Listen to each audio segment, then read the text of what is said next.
বলে না এই গাছটা, এই গাছটার আলাদা কি বৈশিষ্ট্য অন্যান্য গাছের চেয়ে? এই গাছটার কি তফাৎ? এই গাছটা আলাদা পাতা। আমি যখন 800 সারা এই প্রথম 800 সারা আনছি, সারার সাথে এগুলো 8-9টা গাছ আসছে। এরপরে আমি ভুলবশত নাচিনি, এগুলো লাগাই ফেলছি। লাগানোর পরে এখন সবাই আসতেছে এগুলা বাজে গাছ, এগুলা ফেলে দিন। আমি বলছি যে না, যখন লাগাইছি ফেলবো না। দেখি 2 বছরে তো, অর্থাৎ গ্রাফিনে কলমের গাছ 2 বছর তো ফল দিবে। কি ফল দেয় আমি দেখি, 2 বছর দেয় নাই, গত বছর ফল দিছে। আমি আশ্চর্য হয়েছি। এটা এমন এক জাতের কমলা, আপনার ওই ডেনের মতো। এই দেখেন মাথাটা থেকে 3টা 4টা 1 কেজি, 3টা 2টা আছে, লাস্টে 2টা আছে, 2টা 1 কেজি হয়েছে। মালটা না, কমলা। এটা কমলা গাছ। হ্যাঁ, অন কি বলছে যে ভারতের দার্জিলিং কমলা। এটা আচ্ছা, এত বড়, অর্থাৎ 2টা 1 কেজি হয়েছে। কৃষি অফিসারও দেখছি এইটা, বুঝলি, এত বড় কমলা তো আর দেখি নাই। তো তাহলে এটা আপনার মানে আমরা যেটা বুঝতে পারলাম, এটা আপনি যখন আনছেন অন্য চারার মধ্যে, এটা আসলে একটা ভুলবশত চলে আসছে, যেটা তাৎক্ষণিকভাবে আপনার কাছে অবাঞ্ছিত আগাছা বলে প্রতিমান হয়েছে। এবং 3 বছর শুভাকাঙ্ক্ষীরা বলছিল যে এটা আপনি ফেলে দেন, এটা কোনো কাজে লাগবে না। আর পানি কিছু দিনে 3 বছর। এই কারণে আপনি যেহেতু আনছেন, লাগাই রাখছেন, কিন্তু এখন দেখলেন যে এটাতে একটা আসলে ব্যতিক্রমধর্মী ফল, অন্যরকম আর মিষ্টি, অসম্ভব মিষ্টি এই কমলাগুলো। আমার মালটা যেরকম মিষ্টি, কথাটা বুঝছেন, এই কমলাগুলো এরকম মিষ্টি। কাছেই মিষ্টি। মমিন, আপনি তো এখানে এলাকার মানুষ, এই কমলা, আপেল, মালটাগুলা খাইছেন, এগুলো কেমন স্বাদ? আসলে একবার সত্যি কথা বলতে কি, এখানে আসছিলাম মোহাম্মদ ইলিয়াস সরকার, বর্তমান যিনি 3 নং ইউনিয়ন বনাল ইউনিয়নের চেয়ারম্যান। ওনাকে আসার পরে যে আমাদের মুরব্বী, আমার মামা হয়, এই ডুবাইওয়ালা আবুল বসর, ডুবাইওয়ালা, যাকে এক নামে পরিচিত ডুবাইওয়ালা বসর বলা হয়। আসার পরে উনি যথেষ্ট আপ্যায়ন করছে। আপনি বলছে তোমরা একটু বসো, আমি একটু একটা ফল নিয়ে আসি। আমরা বললাম যে ফল তো এখনো ফাঁকে নাই, কিছু গাছ আছে যে আগাম ফল দেয়, এমনকি ফলটা আগে ফাঁকে, আর একটু বসো। তখন উনি দেয়া একটা ফল নিয়ে এসে, 2টা ফল নিয়ে আসছে। আমাদের কাটে দিয়ে কাটার পরে খাইলাম। তবে এত সুস্বাদু, এত রসালো ফলের জগতে আমি অনেক মালটাই গেছি। হ্যাঁ, তো এমন মিষ্টি কোনো তুলনা না। মূলত যেটা ফলটা আসলে এটা সুনাম না, আমি অনেক ফলে খাইছি এমনি বাজারে, অনেক যে গোল্ডেন কালার যে ফলগুলো না, নরমালি বাজারের অন্যান্য মালটার সাথে এইখানে যে মালটার মিষ্টি যদি তফাৎ করেন, তাহলে এক কথায় কি বলবেন? এটার থেকে এটার স্বাদের পার্থক্য 3 গুণ।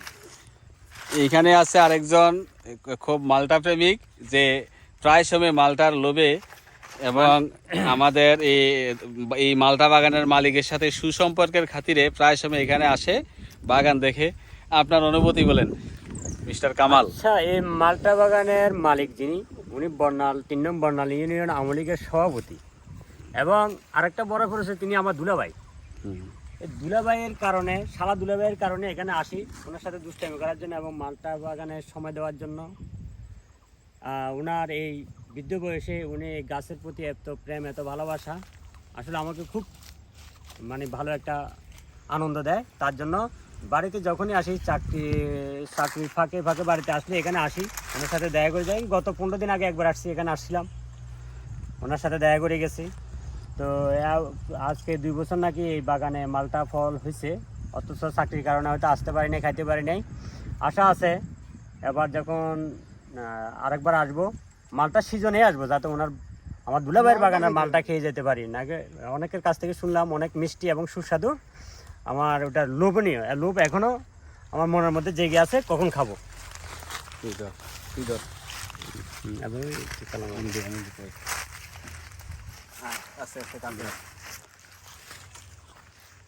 এই একজন খুব সহজ সরল সাদা মনের মানুষ। এই পাঞ্জাবিটা যেরকম সাদা, তার চেয়ে বেশি সাদা ওনার মন। পাঞ্জাবিতে একটু নীল রং আছে, কিন্তু ওনার মনটা আরও ফ্রেশ, হাসি খুশি সব সময়, এবং একজন সমাজ হিতৈষী মানুষ, যাকে আমরা আবুল বসর প্রকৃত নাম হলে ওনার দীর্ঘদিন প্রবাসে দুবাই থাকার কারণে আবুল বসর বললে ওনাকে হয়তো সবাই চিনবে না, এক নামে চিনবে, দুবাই এলা বসর। তো এই সহজ সরল মানুষটি দীর্ঘদিন প্রবাসে থেকে এখন আমাদের এলাকায় এই যে নির্জন একটি প্রকৃতির মাঝে একটা গভীর জঙ্গলকে পরিষ্কার পরিচ্ছন্ন করে উনি কিভাবে, আপনারা দেখতে পারবেন, এত সুন্দর একটা মালটা বাগান, মিশ্র ফলের বাগান, শুধু মালটা বলবো না, এখানে আম, জাম, লিচু, আমরা কাঁঠাল গাছও কমলা, দেখছি, কমলা। কমলা গাছ আছে।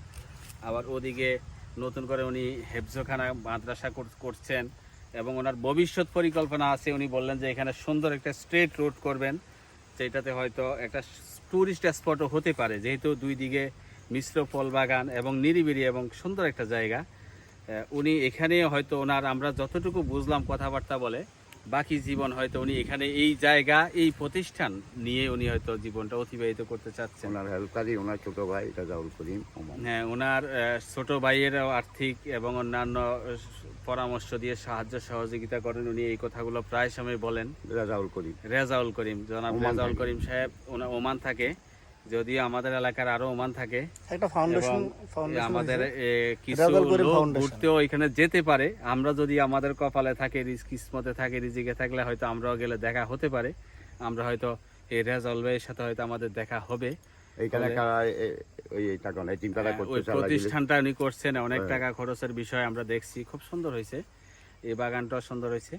তো আমরা আমাদের এলাকার এরকম একজন সহজ সরল সাদা মনের মানুষ এভাবে এগিয়ে আসছেন, ওনার উত্তরোত্তর সাফল্য কামনা করি, ওনার সুস্বাস্থ্য এবং দীর্ঘায়ু কামনা করি। ওনার সম্পূর্ণ সাহায্য হাত হইলো ভাই রেজাউল করিম, বস সোজা কথা। এবং আমরা আশা করি, যেহেতু আমি বিশ্বাস করি এখানে আসলে আমরা যে কোনোভাবে মালটা যে কোনো খাইতে পারি, কিন্তু রিজিকে থাকতে হবে। আর যেহেতু কর্মের কারণে এটা আসলে আমার- কাছে আশপাশে আসা হয় না, তারপরে যদি চেষ্টা করি, যদি আল্লাহ রিজিকে রাখে, আসলে ইনশাল্লাহ খেয়ে যাব।